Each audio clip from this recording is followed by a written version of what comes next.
Halo sahabat, selamat datang kembali di channel Sahabat Film. Kali ini saya akan mereview alur film bergenre fiksi yang berjudul Edge of Tomorrow, yang rilis di tahun 2014, yang mengambil latar waktu masa depan di mana umat manusia hampir punah oleh invasi alien.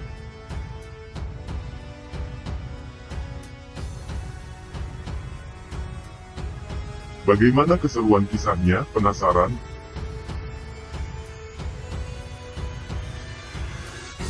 Sebelumnya jangan lupa subscribe, like, dan share ya. Tanpa berlama-lama lagi, yuk ikuti alur cerita filmnya.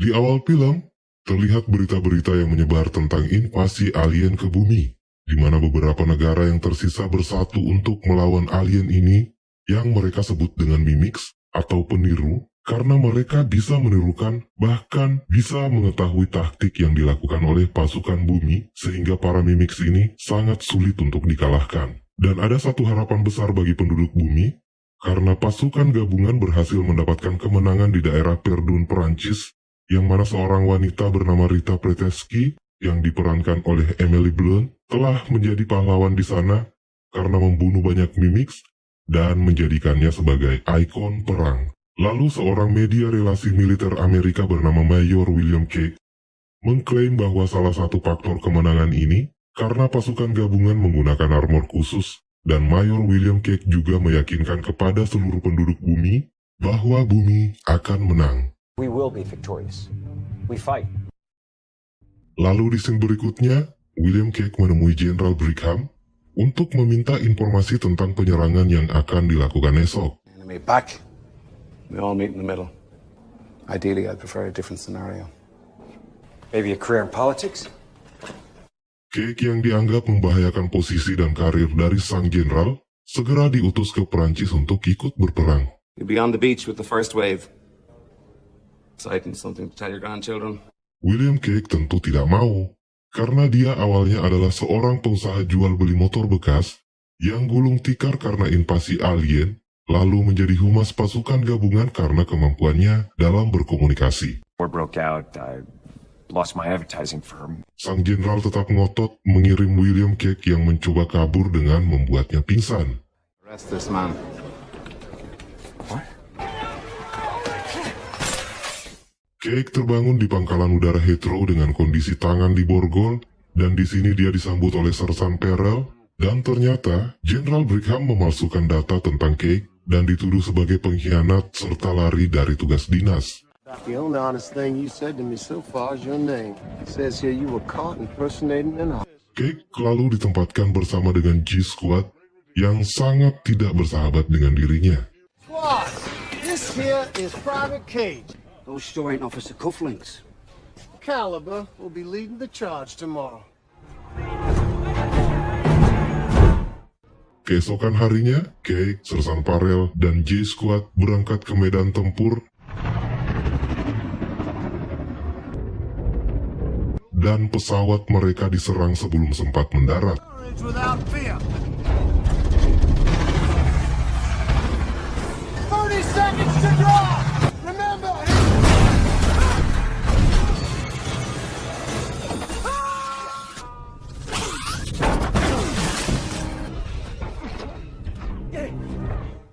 Pada pertempuran tersebut, Cage yang tidak punya pengalaman berperang harus berhadapan langsung dengan Alpha, pimpinan para mimics.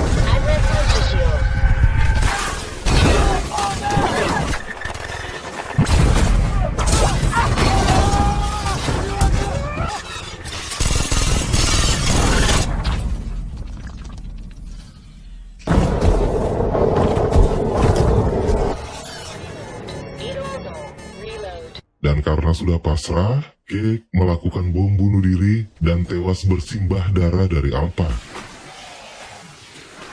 Tiba-tiba dia terbangun dan terkejut dengan keadaan yang sama dengan saat pertama dia datang ke Heathrow. Cage mulai menyadari ada keanehan pada dirinya. The only true heroes are forged. You're not gonna believe what I'm about to tell you. Private Cage, J Squad. You know it gives me a swell of pride knowing soldiers. Hey, what the hell's wrong with you, man? I'm not sure. Something wrong with your suit. No one else will. Oh, 30 seconds. Remember, hit the street. Dan saat kembali berperang, Cake mati setelah menyelamatkan Rita Preteski, lalu terbangun kembali. I have a hole in your chest. Cake kini mulai tahu apa yang telah dia alami, lalu memperingatkan Sersan Parel agar tidak melakukan penyerangan besok, karena Mimik sudah tahu tentang penyerangan tersebut dan mereka akan dibantai. Cake berusaha meyakinkan Sersan Parel dengan mengatakan bahwa dia tahu semuanya karena dia sudah mengalaminya. I don't know you. Exactly. Yes. Thank you. Horde. Skinner. It's a card game under the bed. Thanks a lot, asshole. But I tell you, it sounds crazy. Depend on it. Namun bukannya dipercaya, mulut Cake justru harus ditutup agar tidak banyak omong. Dan saat berperang, Cake harus mati berkali-kali untuk menyelamatkan nyawa teman-temannya. Lalu saat menyelamatkan Rita Preteski, Rita yang tahu apa yang dialami oleh Cake, lalu menyuruh Cake agar mencarinya setelah dia bangun. We're getting slaughtered. You need to get us off this big... We have to go. This dropship is about to explode.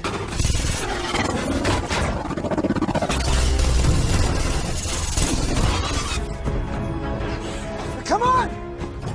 Find me when you wake up.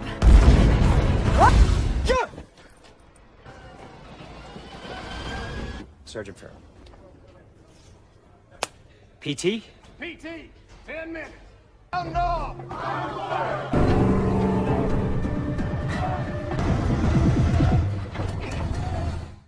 Dan saat bertemu dengan Rita, Cake mengatakan bahwa dia yang telah menyuruhnya untuk bertemu, lalu Rita mengajak Cake menemui Dr. Carter, dan dalam perjalanannya, Rita menjelaskan bahwa apa yang dialami oleh Cake juga pernah dialaminya, yaitu kemampuan mereset waktu 24 jam yang menyebabkan Rita memenangkan perang di Perdun. Time you died, what happened? You killed a mimic? And you got covered in its blood. No, we're coming. On the beach tomorrow. How do you know this? Namun kekuatannya sudah hilang karena dia mendapatkan donor darah saat terluka. Rita dan Cake kini tiba di tempatnya Dr. Carter, yang mana si dokter ini adalah seorang ahli fisika partikel dan mikrobiologi yang telah lama melakukan riset tentang Mimics. Dr. Carter lalu menjelaskan tentang Mimics dan juga tentang Alpha yang sudah dibunuh oleh Cake. Single organism. Like the one that you killed is the enemy's... They're like its central nervous system. Dan kesemua Mimics tersebut memiliki otak pengendali yang disebut dengan Omega, yang memiliki kekuatan bisa mereset waktu 24 jam jika Alpha mati dan akan mengingat semua kejadian tersebut. Small. And this is the Omega. The Omega starts the day. Dan kekuatan Alpha kini berada dalam diri Cake, makanya ketika Cake mati, dia akan kembali ke masa 24 jam sebelumnya dan mengingat semua kejadian yang dialaminya dalam waktu 24 jam tersebut. That you control the power now. Rita juga mengatakan bahwa kemenangannya di Perdun adalah karena para Mimics sengaja mengalah dan akan membantai semua pasukan gabungan bumi di penyerbuan terakhir besok di pantai. If that's true, how did you win it? This thing wants us to believe we can win. Isn't our end game. It's the enemy's. Rita akan memanfaatkan kekuatan Cake untuk bisa mengetahui lokasi dari Omega yang akan diperlihatkan pada kondisi tertentu jika Cake sering mati. Dan apabila Cake sudah mengetahui keberadaan Omega, Cake akan membawa Rita ke sana untuk membunuh Omega.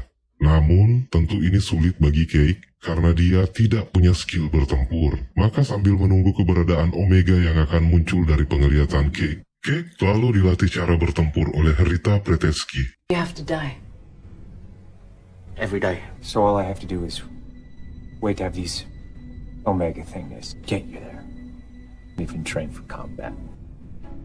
Di sini, Cake harus mati berkali-kali karena setiap kali dia mengalami luka saat latihan, Rita harus membunuhnya untuk mereset waktu. The only thing I can feel in my lips. On the field, you better make sure you die. But I was hit. I woke up in a field hospital with 3 pints of someone else's. We better start over, don't you? What? Lalu setelah kematian beratus-ratus kali, akhirnya Cake mendapatkan penglihatan tentang lokasi dari Omega. Just wait. I think I'm okay.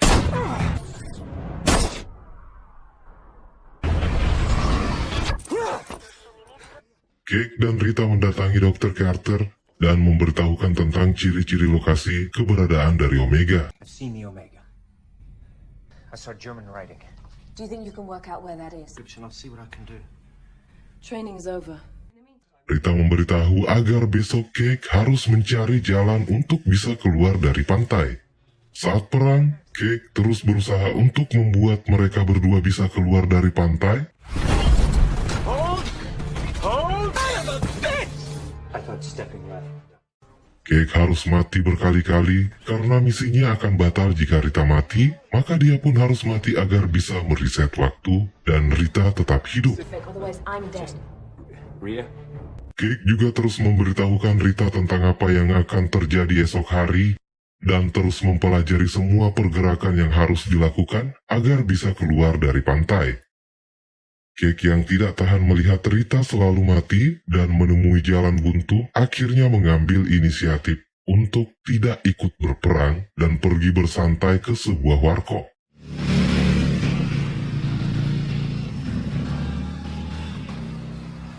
On the front line. Our troops have suffered heavy. I've been over there. Usually long dead by now. Coward. Namun, ternyata para Mimics mengetahui lokasi Cake.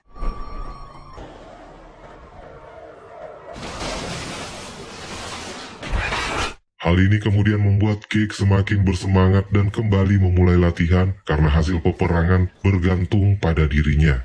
Lalu di scene selanjutnya, Dr. Carter telah menemukan lokasi Omega dari ciri-ciri lokasi yang sudah diberitahukan Cake sebelumnya. You can do this. You can. Keesokan harinya, Cake dan Rita berhasil keluar dari pantai.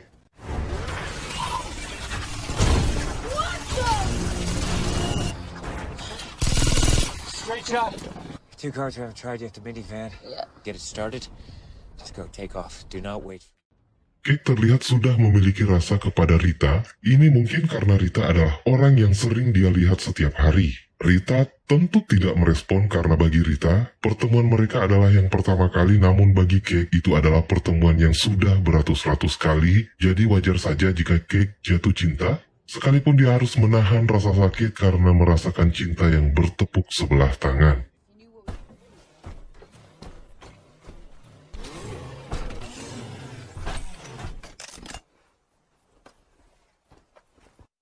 Mereka pun tiba di sebuah rumah, yang mana di sini kemudian Cake mengatakan bahwa ini adalah daerah terjauh yang bisa mereka tuju, dan Cake menemui jalan buntu. Cara dan jalan apapun yang dilakukan oleh Cake, Rita tetap mati.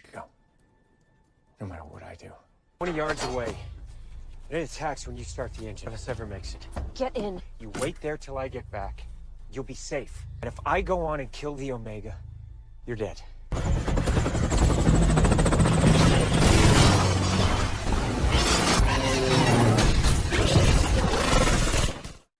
Di scene berikut, akhirnya Cake memutuskan untuk mendatangi Omega sendiri.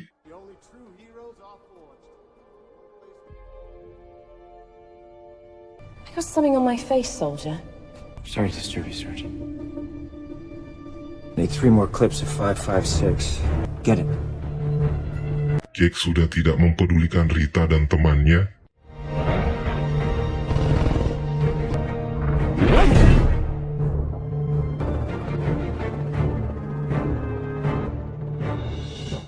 Dan akhirnya dia berhasil sampai di lokasi tempat Omega yang sudah ditunjukkan oleh Dr. Carter.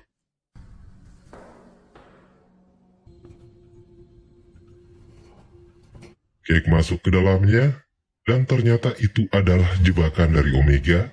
Cake diserang oleh Mimics dan Alpha. Alpha mengincar darah Cake untuk mengambil kekuatannya. Untung saja Cake mati tenggelam dan Alpha gagal mendapatkan kekuatannya kembali.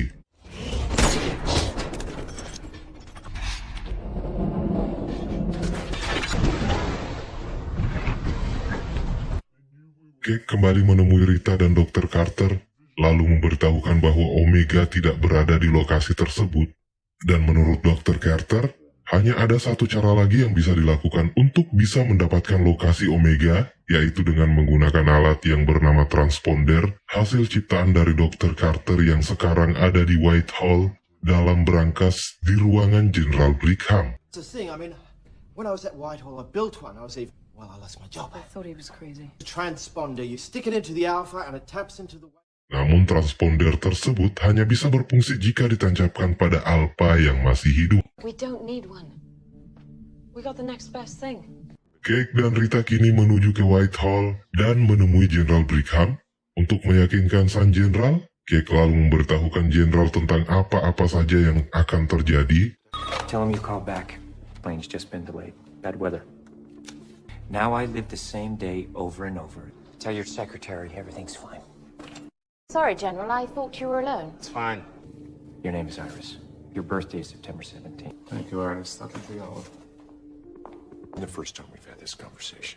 That's The only means of finding it is in that safe right there. Let's say for one moment.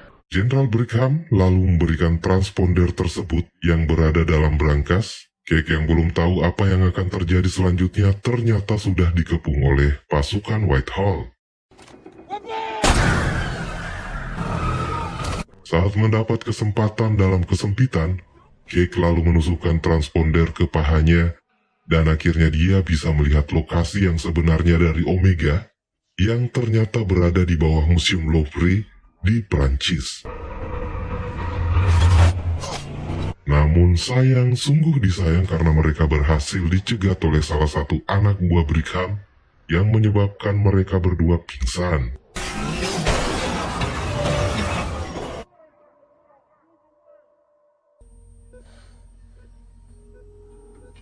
Cake terluka dan mendapatkan transfusi darah, yang mana hal ini tentu akan menyebabkan kekuatan Alpha yang dimiliki oleh Cake menghilang.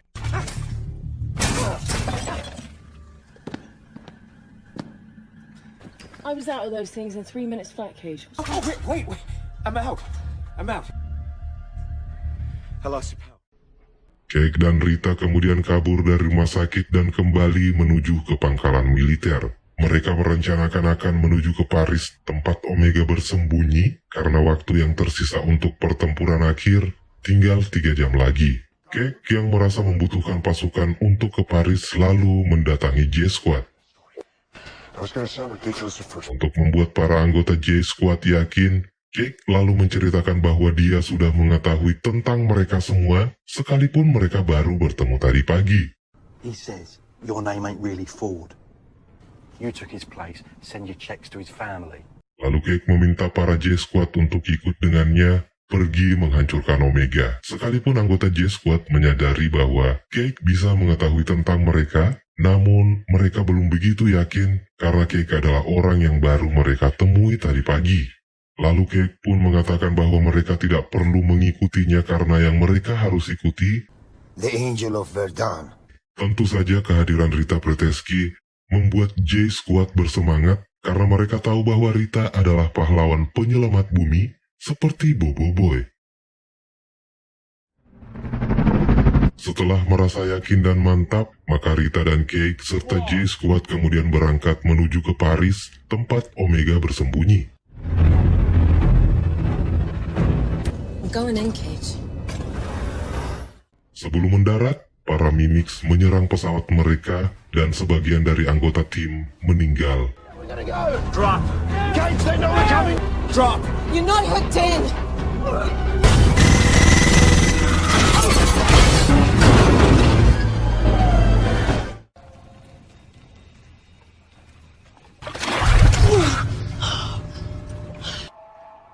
Anggota J-Squad yang tersisa kini tinggal Port, Skinner, dan Grip.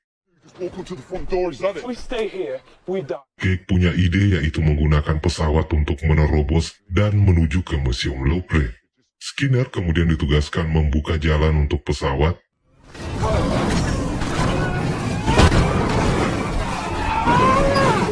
Setelah jalannya terbuka, Cake kemudian mulai mencoba menghidupkan mesin lalu menjalankan pesawat tersebut.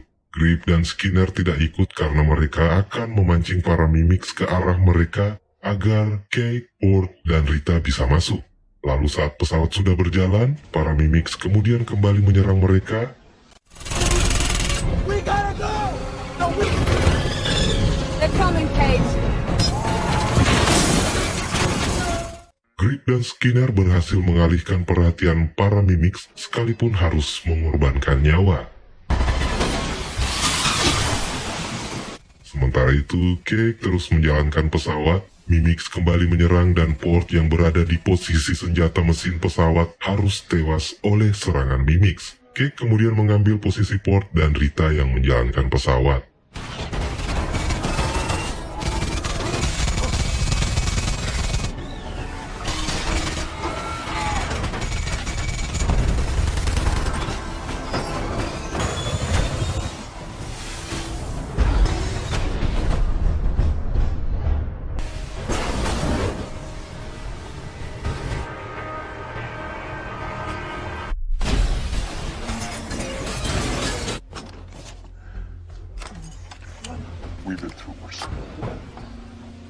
Dan akhirnya, mereka pun tiba di Museum Louvre dan disambut oleh Mimics dan Alpha.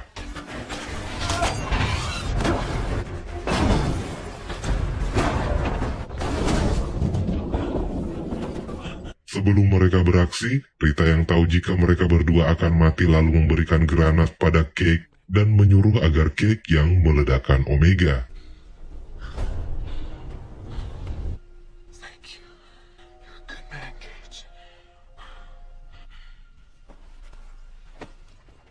Rita lalu berlari untuk memancing Alpha agar Cake bisa segera masuk ke dalam air tempat Omega berada.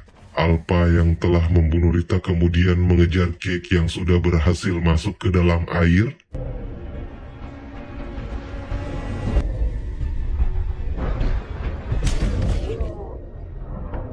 Dan sebelum sempat dibunuh oleh Alpha, Cake ternyata sudah berhasil melepas semua pengaman granat dan boom! Omega pun meledak dan secara otomatis menyebabkan para pasukan Mimics tewas. Cake yang sekarat sempat tersadar karena darah Omega menyelimutinya dan tiba-tiba dia terbangun dalam helikopter yang dia gunakan saat pertama menuju ke London menemui Jenderal Brigham. Welcome to London, Major. Very good to have you. Lalu dia masuk dan melihat berita di TV tentang kemenangan dari pasukan bumi. To be a total. Tomorrow we advance on the Western Front. Cake kemudian menuju ke pangkalan militer Heathrow. Di sana dia melihat J-Squad. Lalu Cake menuju ke tempat Rita.